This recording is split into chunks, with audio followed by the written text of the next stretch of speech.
Hi guys, welcome to this week's bed rest book of the week.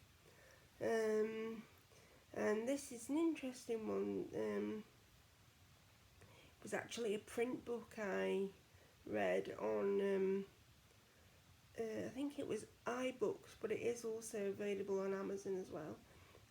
And it's called Life Paralysed, and it's by an artist called Christina Symanski, who is very sadly, unfortunately, no longer with us. She passed away a few years ago.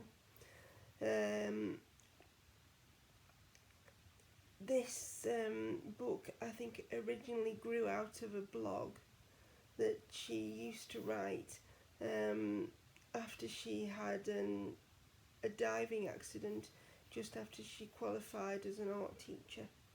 Oh, we have a cat visiting us. Sorry.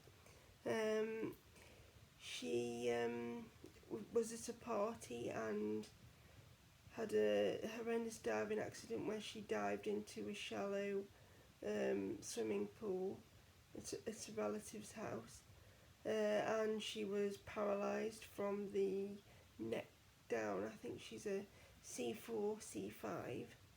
And I originally encountered her when I was looking into buying an iPad and looking at the different features that it had to possibly help me. I'll link the video she did about using an iPad with a mouth stick and various accessible features and the apps that she uses. If you type in her name into YouTube, there is also a documentary about her that covers her wider life as well, which is very interesting.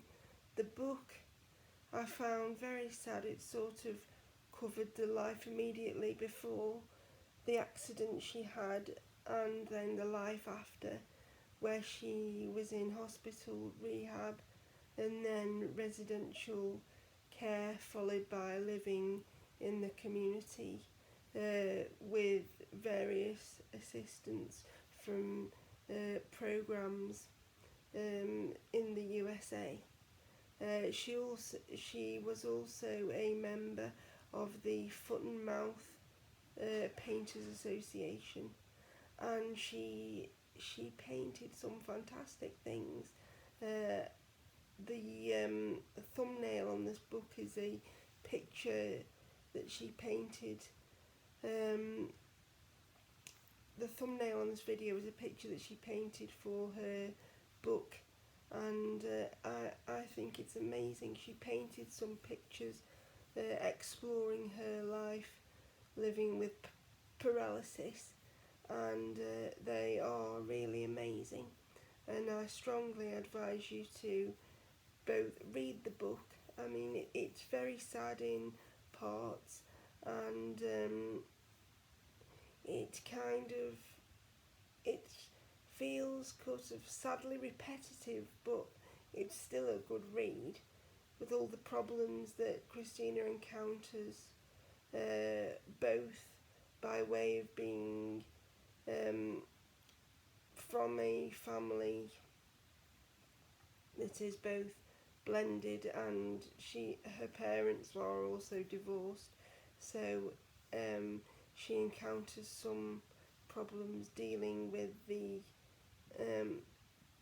like coming from a family with a divorce situation, that she has to worry quite a lot about dealing with one side of the family that doesn't like what the other side does, and a family that so that one side of the family isn't able to visit when the other side is there. I mean, fortunately, I have not encountered.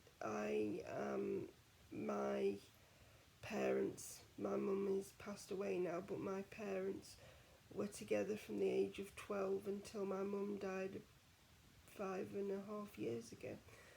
So I have not had to encounter the issues she faces with divorce.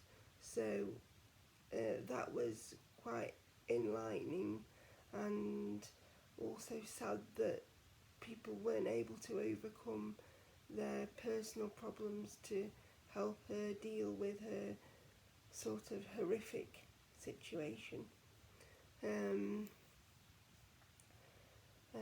But I think the book is very well worth a read, and so are the wider videos that I will hopefully link below. And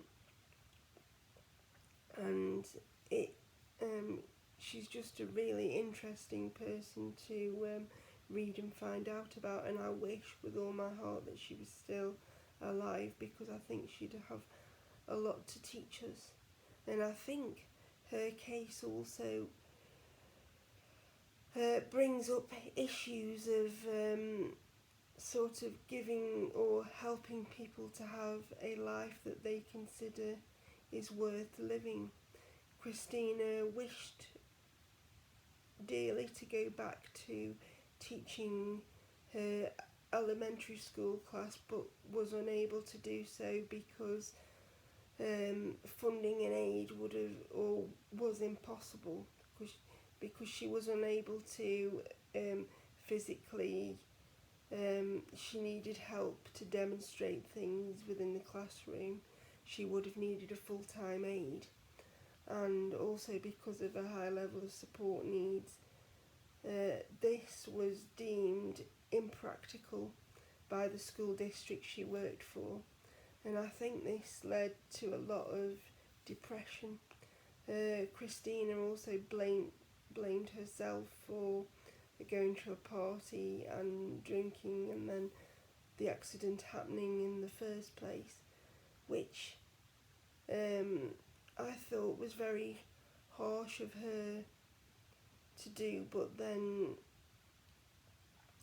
it is, having not lived with a sort of, having been completely able-bodied and then suffered a horrific accident, it's hard to know how you would feel, and I can understand that to a point, but many young people have done silly things and things that have changed their lives in the blink of an eye, and it was just sad that she couldn't move past it and find fulfillment and a sort of fulfillment and energy to carry on living.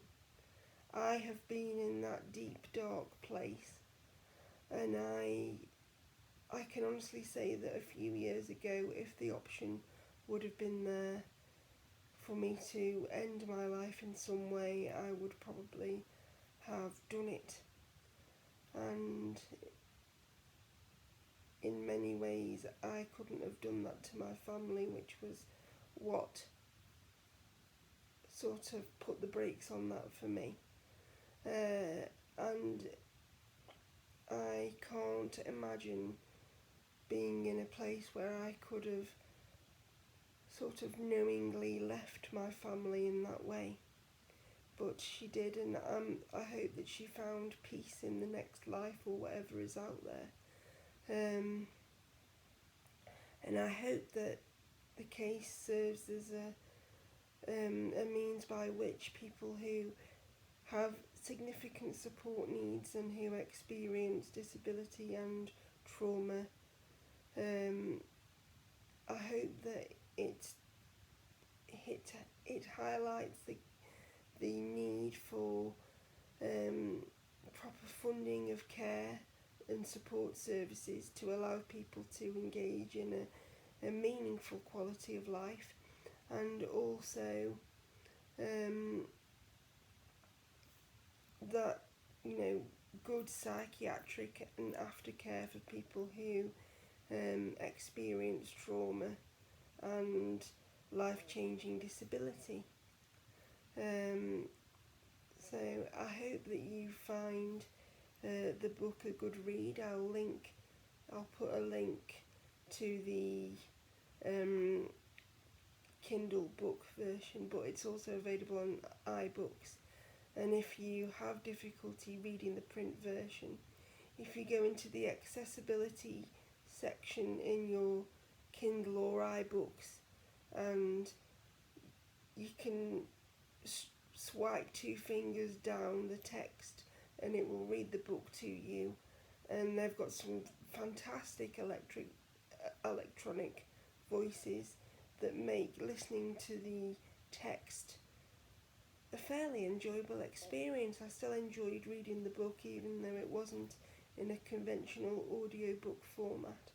So I hope you guys do as well, and I'll see you in my next video. Bye for now.